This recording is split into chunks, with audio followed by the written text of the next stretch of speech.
Bienvenue si vous venez de nous rejoindre sur NIOD F1. Vous êtes dans NIOD Soir. Merci de votre fidélité. Dans l'invité ce soir, mon invité est Lumagloire Kemayou. Bonsoir. Bonsoir. Vous êtes journaliste, écrivain et avec vous, on va parler des États-Unis. Les États-Unis où l'ex-président Donald Trump inculpé doit comparaître ce mardi devant la justice pénale de New York. Un événement historique mais pas inédit. On va en parler en détail avec vous. Mais d'abord, pour rappel, l'ancien locataire de la Maison-Blanche et maniant de l'immobilier est poursuivi pour avoir acheté avec les frais de campagne en 2016 le silence d'une actrice pornographique avec laquelle il aurait eu une liaison extra-conjugale. Lumagloire Kemayou, pourquoi est-ce que cette inculpation est qualifiée d'historique aux États-Unis? D'une part, elle est qualifiée d'historique parce que c'est la première fois qu'un président va au pénal aux États-Unis. On n'avait jamais eu ça. On avait eu le cas de la tentative d'impeachment du président Bill Clinton. On avait eu Nixon bien avant avec l'histoire du Watergate, mais c'est très rare. Il n'était pas allé au niveau du pénal, c'était encore l'impeachment. Et donc là, c'est la première fois qu'un président est inculpé, même si c'est un ancien président qui l'est inculpé et qu'il va au pénal. Alors, l'impeachment, c'est cette procédure de destitution Absolument. d'un président. Et le cas de Donald Trump, aujourd'hui, dans cette situation, quelle est sa portée dans sa vie politique? La portée peut être morale surtout, parce que à la différence de la France ou bien de nos pays, où quand on a été condamné, on n'a plus le droit de se présenter, aux États-Unis, même en étant condamné, il peut se présenter. Le cas le plus difficile serait qu'il soit condamné, emprisonné et qu'il maintienne sa candidature. C'est possible également, mais pour le moment, on n'en est pas là. Ce qui est certain, c'est qu'il y a une batterie de procès qui attend le président Trump. Nous en saurons un peu plus quand les motifs seront lus par le procureur de la République. Mais pour le moment, ce sur quoi on communique le plus, c'est sur le fait qu'il a menti, qu'il a maquillé ses frais de campagne en faisant passer de l'argent qu'il a versé à une ancienne actrice porno pour des frais de campagne. Alors, demain mardi, il va comparaître devant la justice, mais qu'est-ce qui va se passer dans cette première audience? Déjà, on va lui signifier les charges qui sont retenues contre lui de façon très précise. Oui. On ne sait pas s'il arrivera menotté ou pas, parce que c'est aussi un des aspects très importants du procès. S'il est menotté, ce sera un élément pour lui de victimisation plus importante. Déjà, on a remarqué qu'autour de lui, ses soutiens ont mobilisé énormément d'argent pour le soutenir. On parle de 5 millions de dollars qui ont déjà été cotisés par ses soutiens pour lui venir en aide. Si en plus il y a cette image comme celle de Dominique Strauss-Kahn où on le voit marcher avec les mains menottées, je crois que ce sera un élément pour son camp de mobilisation encore plus forte et il est fort possible que le procureur décide qu'il arrive sans menottes.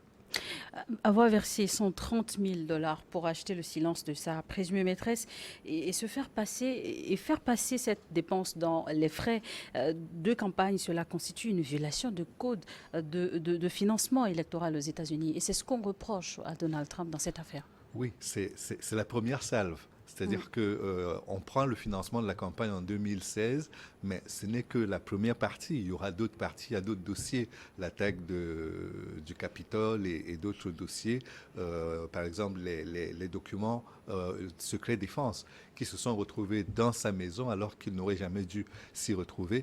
Il y a une série de procès comme cela qui pourront encore être intentés contre lui. Et je crois que l'un des risques les plus importants pour lui, c'est pas tant le fait d'être jugé, d'être traîné dans la boue, d'être condamné. C'est plus celui de dépenser en frais de procédure qui pourrait lui coûter non pas sa candidature, mais le financement de sa campagne politique. Mais encore une fois, là aussi, il a énormément de soutiens qui ont déjà commencé à se mobiliser et qui pourraient amplifier cette mobilisation en le soutenant davantage face à cette avalanche de procès qui s'annonce. Cela dit, on se retrouve vraiment à un début d'une série de longs procès.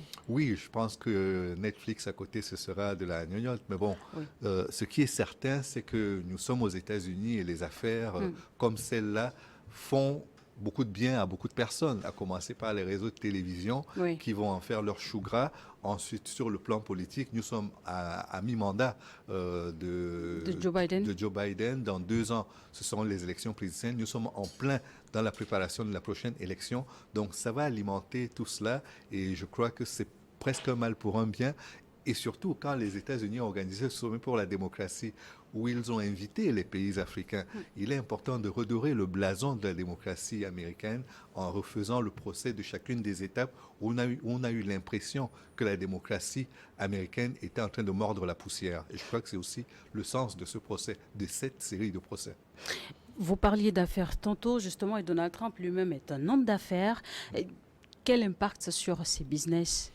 Ces business aussi sont concernés par les procès parce Oui. que quelque part, on a dit que ses enfants et lui avaient gonflé le chiffre de leurs recettes pour obtenir des crédits, ce qui est très clairement un faux en écriture. Et donc pour ça aussi, il y a un risque de procès.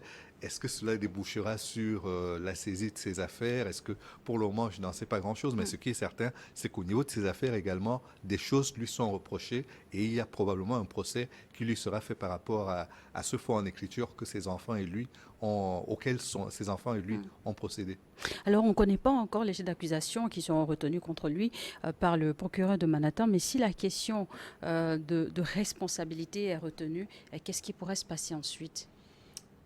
Il y a deux possibilités. S'il plaide coupable, il va être condamné, mais condamné à une peine moindre comparée à celle qui aurait été maximale s'il avait été jugé longtemps.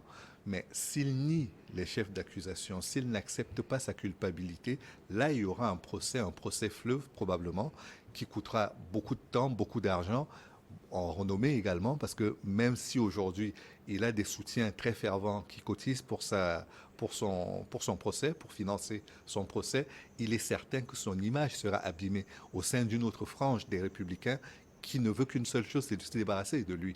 Parce qu'aujourd'hui, Donald Trump prend une place beaucoup trop importante au sein du parti des républicains.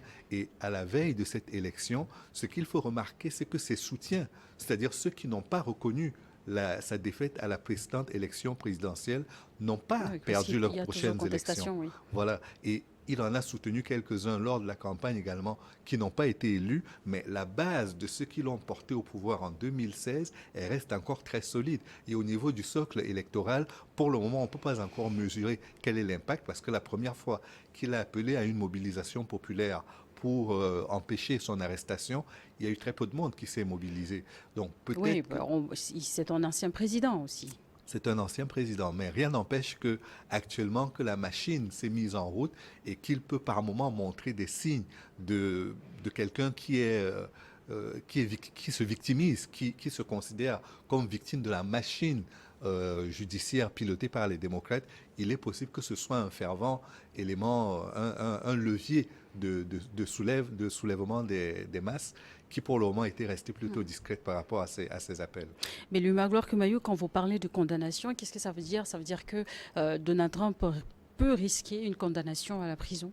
Oui, il peut avoir de la prison ferme. Mais encore une fois, comme je vous le disais, il est fort possible que malgré cette condamnation et malgré le fait qu'il aille en prison, il est possible qu'il soit candidat et qu'il puisse même briguer les suffrages des Américains au-delà de son parti. Déjà gagner l'investiture du parti et ensuite se présenter aux élections.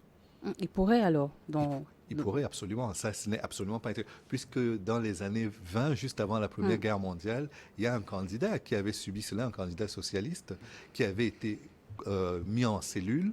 Pour le coup, lui n'était qu'en cellule, mais il a récolté quand même 3,4% des suffrages exprimés par les électeurs. Donc cette situation peut ne pas compromettre sa candidature à la présidentielle de 2024? Non.